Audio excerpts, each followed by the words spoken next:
BJP তৃণমূলের বিরুদ্ধে ISF এবং যে সমস্ত রাজনৈতিক দলগুলো আছে সিপিএম কংগ্রেসকে আমরা আলোচনায় আনছি, আরও সে সমস্ত আরও রাজনৈতিক দল আছে, সামাজিক সংগঠন আছে, তাদেরকে একটা প্ল্যাটফর্মে আনার চেষ্টা করছি। অল আউট আমরা বিজেপি এবং তৃণমূলের বিরুদ্ধে গণতান্ত্রিক প্রক্রিয়া লড়াই করব, মানুষকে আহ্বান করব। তার জন্য বিজেপি ধর্মীয় উন্মাদনা তৈরি করে হিংসা ছড়াচ্ছে, পশ্চিমবাংলায় সম্প্রীতি নষ্ট করার চেষ্টা করছে, ওকে হারাতে হবে। আর তৃণমূল কংগ্রেস বিজেপির ভয় দেখিয়ে ক্ষমতার মসনদে থেকে সংখ্যালঘু থেকে শুরু করে সংখ্যাগুরু প্রত্যেকটা সমাজের মানুষকে আজকে তারা শোষণ করছে, দুর্নীতি করছে, তাদের সাথে অন্যায় করছে।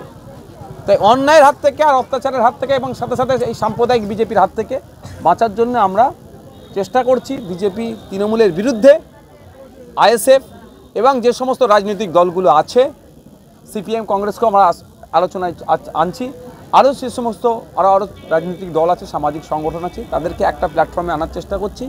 অল আউট আমরা বিজেপি এবং তৃণমূলের বিরুদ্ধে গণতান্ত্রিক প্রক্রিয়া লড়াই করব, মানুষকে আহ্বান করব তার জন্য। আর বিহারের দেখিয়ে বাংলাকে কোনোদিন বিশ্লেষণ করবেন না। 2020 সালে বিহারেও এই ধরনের এনডিএর ক্ষমতা এসেছিল। 2021 সালে পশ্চিমবাংলার মানুষ বিজেপিকে আটকে দিয়েছিল, আর সংখ্যালঘুরা ভোট দিয়ে আটকে ছিল বিজেপির অত্যাচারের হাত থেকে বাঁচার জন্য। কিন্তু তৃণমূল সংখ্যালঘুদেরকে কোনো অংশে অত্যাচার করতে বাদ রাখেনি। এই যে আমি যেখানে বসে আছি, ওয়াকফ সংশোধনী আইন নিয়ে একটা প্রতিবাদ সভা করছিল, তৃণমূল কংগ্রেসের নেতৃত্বে একটা হিংসা ছড়িয়েছিল। 3000 মুসলিম ছেলের নামে মিথ্যা মামলা এই তৃণমূলের আমলে হয়েছে।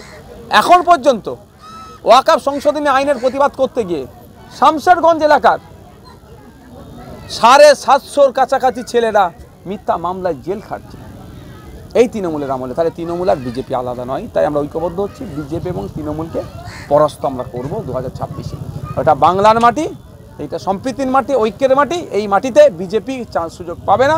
সাথে সাথে দুর্নীতিগ্রস্ত তৃণমূলের এই বাংলায় ঠাঁই নাই। আর এসআইআর করার পরে বিহারে ভোট হয়েছে এবং সেখানে ভোটের কারচুপি হয়েছে বলে অভিযোগ করছে। বিশাল অভিযোগ পাচ্ছি। পশ্চিমবঙ্গেও এসআইআর হচ্ছে, 26 ইলেকশনে কি কারচুপি? না, এসআইআর হয়েছে বলে কারচুপি হয়েছে, এসআইআর না হলে কারচুপি হবে না, এই তথ্য আমি বিশ্বাসী নয়। কারণ হরিয়ানাতে দেখেছিলেন ব্রাজিলিয়ান এক মডেলের 11টি বুথে 22 বার ভোট দিয়েছে।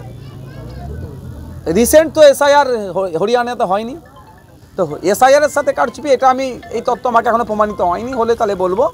তাহলে আমাদের এখন দরকার কি, স্বচ্ছতার সাথে ভোট হোক।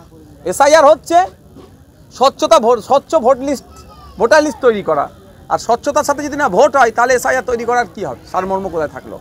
বিহারে total voter election commission of India declaration দিচ্ছেন, বলছেন আপনার স্বীকারোক্তি যেখানে পাওয়া যাচ্ছে, ঘোষণা হচ্ছে যে করছে 7,42,00,000। আর টোটাল ভোট আপনার ভোট দিয়েছে 7,45,00,000। তাহলে এমনি 3 লক্ষ ভোট টোটাল ভোটারের থেকে বেশি দিয়েছে। একটা ভুল, একটা তথ্যের গড়মিল দেখতে পাচ্ছি। দ্বিতীয় তথ্যের গড়মিল যেটা, সেটা ভয়ঙ্কর আরও, যে 66.67% ভোট পুলিং হচ্ছে, অর্থাৎ 66.67% ভোট দিয়েছে। তাহলে এখানে আমরা কি দেখছি, টোটাল অ্যাভারেজে 110% হয়ে যাচ্ছে। যেখানে 100%-এর মধ্যে 66.67% মানুষ ভোট দিয়েছে, কিন্তু যখন কাউন্টিংয়ে যাচ্ছে তাহলে প্রায় 2,30,00,000 এক্সট্রা ভোটারের আসছে কোথা থেকে? এর জবাব তো নির্বাচন কমিশনকে দিতে হবে। নিশ্চিতভাবে আমি মনে করছি বিহারে যারা ইলেকশনে লড়াই করেছেন যে পার্টিগুলো, সেই পার্টিগুলো এই বিষয়টা নিয়ে সুপ্রিম দ্বারস্থ হবে, অর্থাৎ সুপ্রিম কোর্টের দ্বারস্থ হবে। কোনোভাবেই ডেমোক্রেসিকে এইভাবে নষ্ট হতে দেওয়া যায় না। একটা আপনার নির্বাচন কমিশন একটা আলাদা স্বতন্ত্র বডি, তার সাথে কোনো রাজনৈতিক যোগ সহযোগ থাকবে না, এটা আমরা আশা করব। কিন্তু কোনো একটা জায়গায় যেন আমাদেরকে একটা ভাবাতে শুরু করেছে।